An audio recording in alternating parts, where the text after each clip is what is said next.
I was born in New Orleans. I'm an only child, and I have a whole slew of cousins, but no siblings of my own. Went to grammar school in New Orleans at A.H. Wilson School, then on to McMain Junior High, and I went to De La Salle for high school. It was a very big high school. There was over 1,000 students.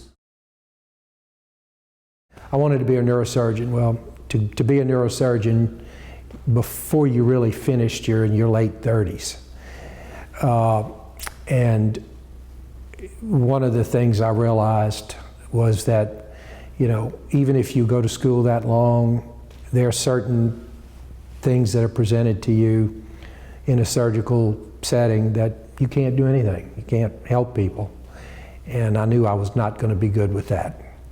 So that's when I started thinking, you know, maybe I need to think about a different career. And that's eventually what took me to law school.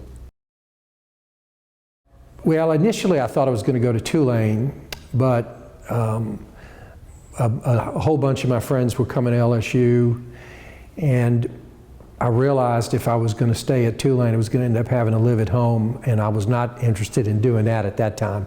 So that's what brought me to LSU. I knew that I was going to go to law school, and it was clear to me that because of my age, I was going to be draft eligible, and they had a lottery, and so it literally, you didn't know, you know, if you were number 300, you probably weren't going to get drafted, but if you were number 10, you were definitely going to get drafted. So when I started LSU, ROTC was still mandatory for freshmen and sophomores. So after my second year, I elected to go advanced ROTC in the Air Force, knowing that when I finished, I'd be commissioned as a second lieutenant and likely could get an educational deferment for law school. So that's what I did. I owed the Air Force 4 years. And so I had gotten some orders. I was going to go to Denver for training. And literally my house was packed up and I was ready to go. And I got notice not to leave, that the orders were changed. And that's when I got the notice I was going to be at England Air Force Base for 90 days and then in the reserve after that. But I had clerked with one of my former fraternity brothers, a fellow by the name of David Kiesel, who still practices here. He's a patent lawyer. And another fellow, Vic Roy, who has since died, who was a real estate lawyer. And I had clerked for them for the last 2 years in law school. And so I went to them and I said, look, I'm not going.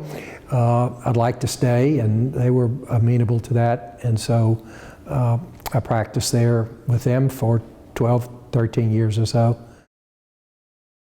More and more of what I was doing was defending businesses in business disputes, and that kind of ultimately led to doing what I really did for the lion's share of my career, which was professional malpractice defense work. I was first with the firm. It was ultimately called Roy, Kiesel and Patterson, and I was there for about 13 years. I was ready for a move around that time. It was difficult because I wanted to develop the trial stuff, and my partners were not in that area, so I needed to do something else. Joe Jubin and I had been friends. We were in Kiwanis together and gotten to be personal friends through that. And so he had a firm, and they had several people there that did trial work. So I approached him. That ultimately worked out. And so I went over there with that firm for about 4 or 5 years.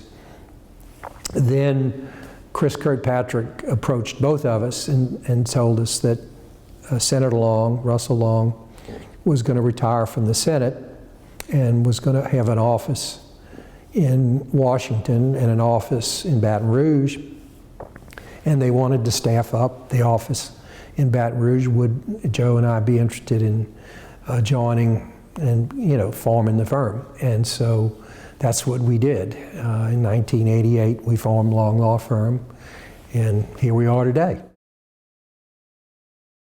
I met, Christine was a law clerk in our office when I was with Roy, Kiesel, and Patterson in the early 1980s. And she went on to practice at Brazil, Saxe, and Wilson for a number of years, doing a lot of the same kind of work that I do. And several years later, I was divorced from my first wife. We started going out. We went out for about 3 or 4 years and ultimately got married and have been married ever since. And I've said this in other forums, and it's true, to a large measure, whatever success I've had as a lawyer is attributable to her. And so I participated in some mediations, both as a mediator and as an advocate in mediation.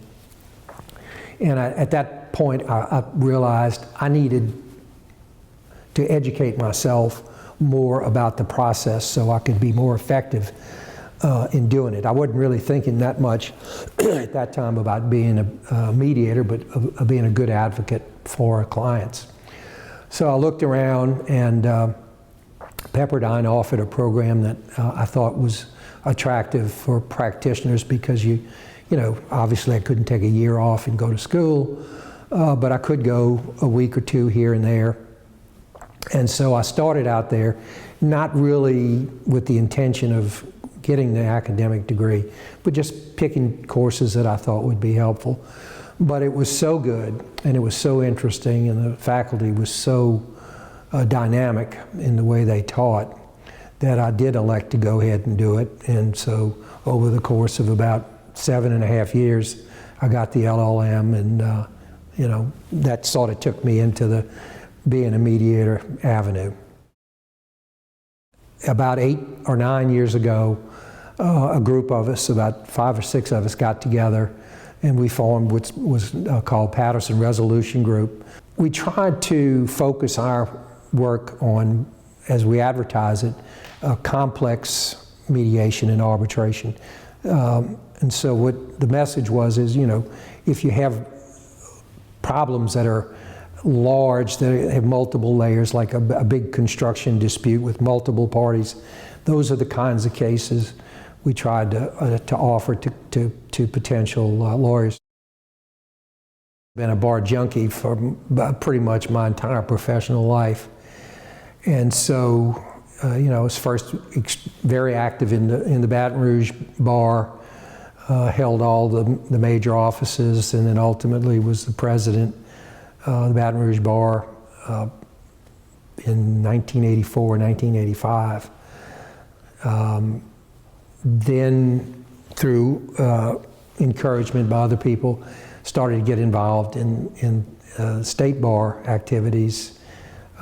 Served on a lot of committees, served on the Bar Foundation, was involved early on as a grader for the bar exam, for the Committee on Bar Admissions, ultimately became an examiner. After that, did what's called character and fitness, which is review of applicants who may or may not have problem background issues. We would do the research on that, and if we took the position that the court shouldn't admit them, I would go argue those cases at the Louisiana Supreme Court. Now it's done totally differently. They have a significant staff, but it was a much leaner operation back then. And then ultimately I was the chairman of the committee for a number of years, which was an interesting experience because every time I was the chair when we gave the bar exam, somebody sued me. Became president of the state bar 2010 and served 2010 and 11, which was, was just an unbelievably rewarding and experience. I was in Washington, D.C. for the annual support for pro bono services nationwide. And so the way it works is the current president and then the president-elect of all 50 states go to Washington and they lobby their congressional group. And so the first morning we were there, the first appointment we had in the morning was Senator Vitter's office. And we were sitting there and we were waiting for Senator Vitter, and I'm looking up and I can see this oil rig on fire. And I'm thinking to myself, boy, that looks like a bad fire. I hope nobody got hurt. Well, by the end of the day, we knew that there were 11 people that were in fact killed, and we had the catastrophic oil spill, which lasted for upwards of 3 months and polluted the Gulf of Mexico significantly, caused all kinds of problems. And so that was the headache that I got dealt going into my term as bar president. And it was, in many respects, there were a lot of challenges about that, as how to try to help people, how to get relief to people who had been displaced because of their jobs. There was, it didn't, to the rest of the world, it didn't look like that big of a deal, but to the impacted areas, it was a nightmare, particularly the people in the seafood industry, which it killed them for years. We represented Ethel against Energy in a real interesting case where Energy had required Ethel to put a dedicated line to one of their plants at very high cost, millions of dollars. And ultimately, Energy felt like that they needed to, Ethel needed to spend more to improve it. By happenstance, they hired an expert, and at that point, they then realized that they shouldn't have had the expense in the first instance. The case was in another firm at that time. It bumbled around for 15 plus years. We got hired. We ultimately tried the case.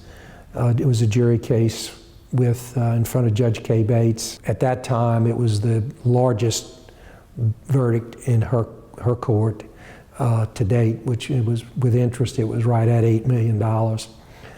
So the client was real happy, and it was a really a great experience for the firm because a lot of people worked on it, and it was interesting experts, lots of interesting stuff. So that's one that sticks in my mind.